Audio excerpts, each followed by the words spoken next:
commencer dans le livre, donc c'est parti. Comme d'hab, j'ai ma petite liseuse et let's go. N'oublie pas de mettre des écouteurs pour de meilleures sensations. Chapitre 23. Assise aux côtés de sa mère et de ses sœurs, Elisabeth réfléchissait à ce qu'elle avait appris, sans savoir si elle était autorisée à en parler, lorsque Sir William Lucas, en personne, qui avait été envoyé par sa fille pour annoncer ses fiançailles à la famille, fit son apparition. En complimentant ces dames et en se félicitant beaucoup de la perspective de ce lien entre les deux maisons, il révéla l'affaire à un auditoire non seulement stupéfait, mais incrédule, car Mrs. Bennet l'assura avec plus d'insistance que de courtoisie qu'il devait complètement se méprendre, tandis que Lydia, avec sa liberté de ton à la limite de l'impolitesse, s'exclama bruyamment: « Mon Dieu, Sir William, comment pouvez-vous nous conter une pareille histoire? Vous n'ignorez donc pas que c'est Lizzie que M. Collins fait épouser. » Il fallait bien toute la magnanimité d'un courtisan pour supporter d'être traité de la sorte sans être offusqué, mais la bonne éducation de Sir William lui permit de tout endurer. Et bien qu'il leur demandât la permission de se montrer catégorique quant à la vérité de ses dires, il écouta toute leur impertinence avec une politesse admirable.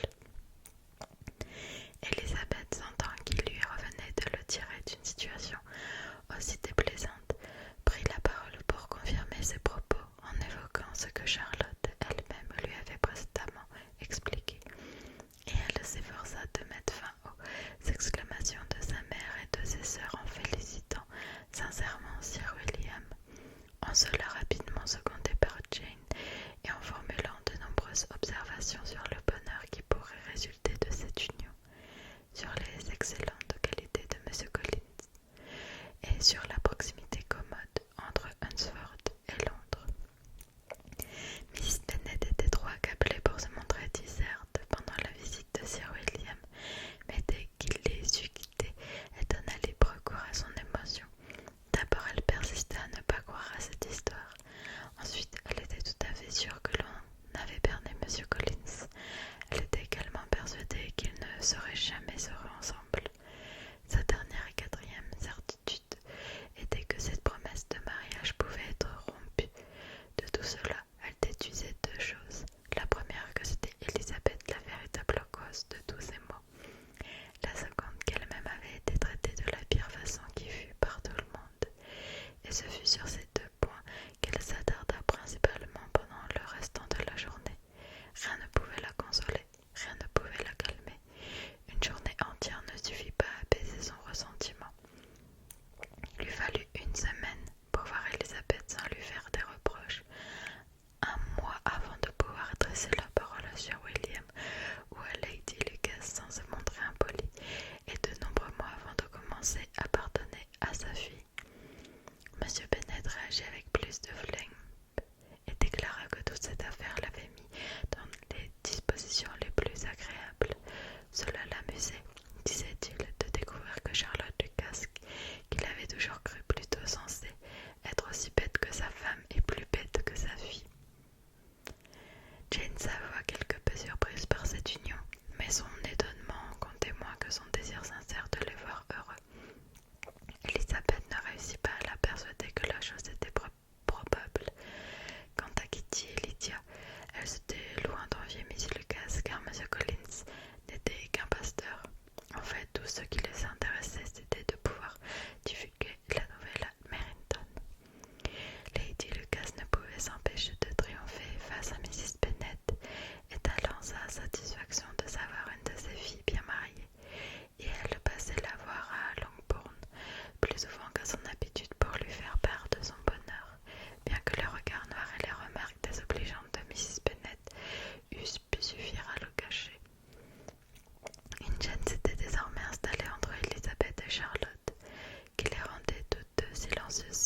sa sœur Jane, dont la rectitude et la délicatesse, elle en était certaine, ne se démentirait jamais, et dont le bonheur lui importait chaque jour davantage, maintenant que Bingley était parti depuis une semaine sans qu'il fût question de son retour.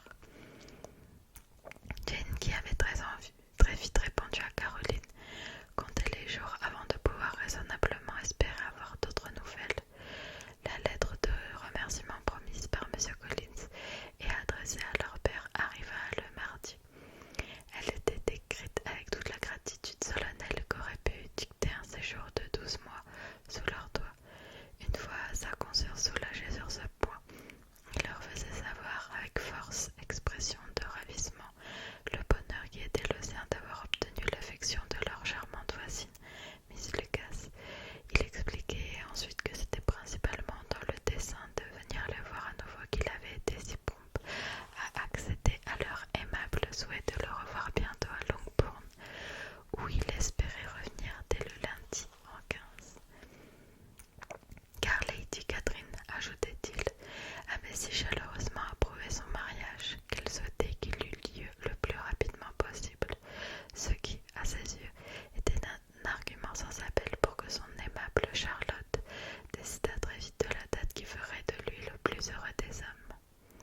M. Collins. Mrs. Bennet était convaincue qu'il parlait de la propriété de Longbourn, qu'elle cherchait à les mettre dehors, elle et ses filles, dès que M. Bennet serait mort. Elle se plaignit amèrement de tout cela à son mari. Vraiment, M. Bennet, dit-elle, il est très douloureux de penser que Charlotte Lucas sera un jour ici la maîtresse de maison, que je serai obligée de m'en aller à cause d'elle et que je vivrai assez longtemps pour la voir s'installer à ma place. Ma chère, ne vous laissez pas aller à de si noires pensées. Montrons-nous plus optimistes et flattons-nous de l'espérance que ce soit moi qui va survivre. Mrs. Bennet n'en fut pas vraiment consolée et au lieu de lui répondre, elle poursuivit donc comme si de rien n'était. Je ne supporte pas l'idée qu'ils auront un jour cette propriété. S'il n'y avait pas cette substitution, cela me serait égal. Qu'est-ce qui vous serait égal? Tout me serait égal. Estimons-nous heureux que vous soyez préservé d'un tel état d'indifférence. Je ne m'estimerai jamais heureuse, Monsieur Bennet, de quoi que ce soit qui touche à cette substitution. Comment quelqu'un peut-il en conscience oser substituer une terre au détriment de ses propres vies? C'est quelque chose que je n'arrive pas à comprendre. En tout cela, en plus pour les beaux yeux de M. Collins, pourquoi devrait-elle lui revenir à lui plutôt qu'à quelqu'un d'autre? Je vous laisse le soin d'en décider, dit M. Bennet.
de sollicitude, mais il ne dit rien.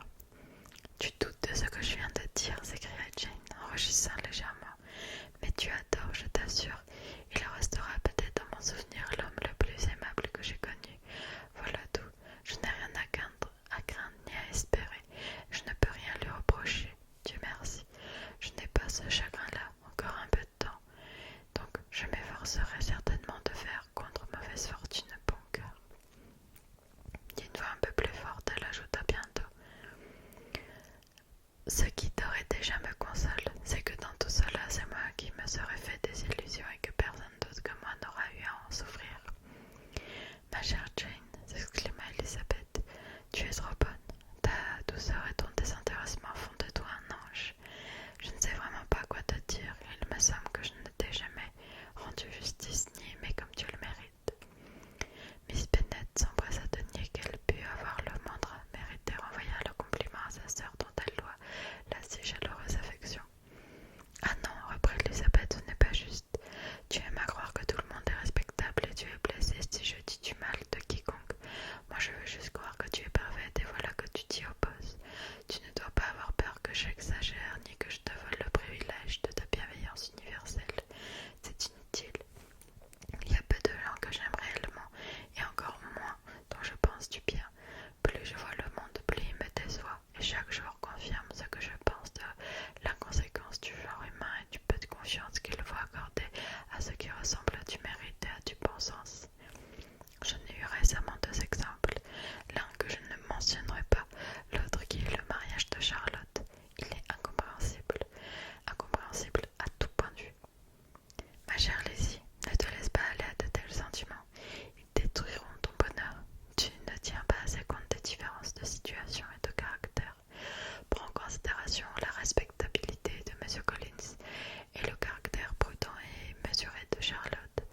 Souviens-toi qu'elle vient d'une famille nombreuse et que c'est une alliance avantageuse d'un point de vue matériel et pour notre bien à tous.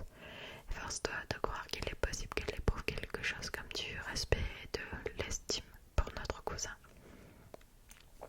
Je veux bien essayer de croire presque n'importe quoi pour te faire plaisir, mais cela ne convaincra personne d'autre que toi, car si j'étais persuadée que Charlotte avait la moindre estime pour lui, j'aurais de son jugement encore une plus mauvaise opinion que celle que j'ai aujourd'hui de son cœur.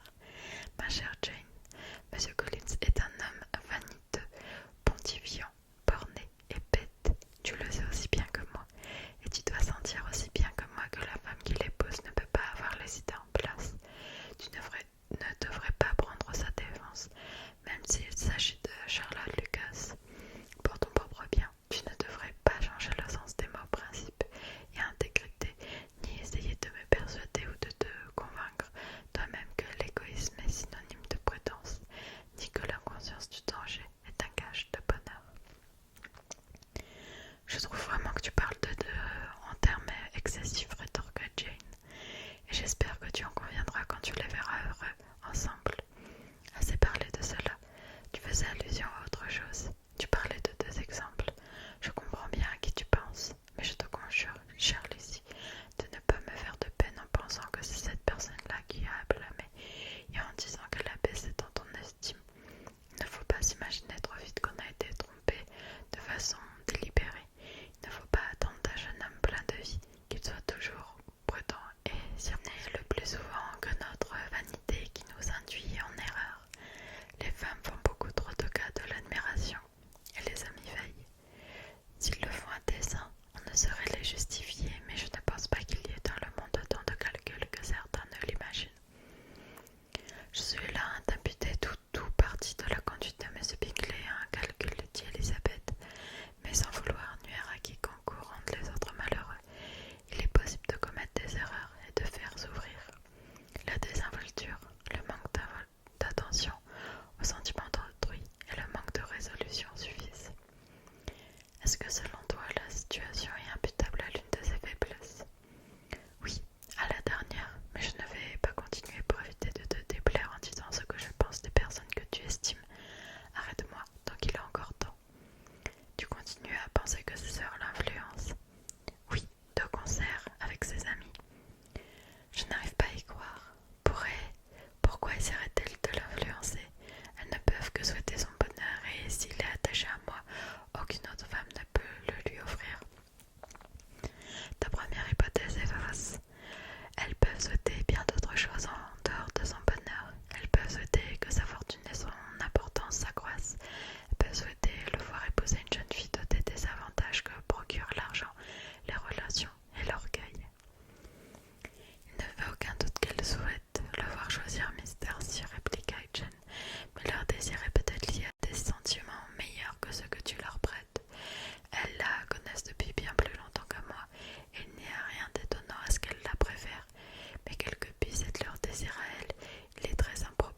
Elisabeth ne pouvait s'opposer à un tel souhait, et à compter de ce moment-là, le nom de M. Bingley ne fut presque plus jamais prononcé entre elles. Mrs. Bennet persistait à s'interroger et à se lamenter sur le fait qu'il ne revenait pas, bien qu'il fût rare de voir passer un jour sans qu'Elisabeth prît la peine d'expliquer clairement les choses. Il semblait n'y avoir que peu de chance qu'elle les considérât avec moins de perplexité. Sa fille entreprit de la convaincre de ce qu'elle-même ne croyait pas, à savoir que les attentions qu'il avait eues envers Jane n'étaient dues qu'à un penchant banal et éphémère, qui avait pris fin dès qu'il avait cessé de la voir. Mais même si cette affirmation était jugée probable sur le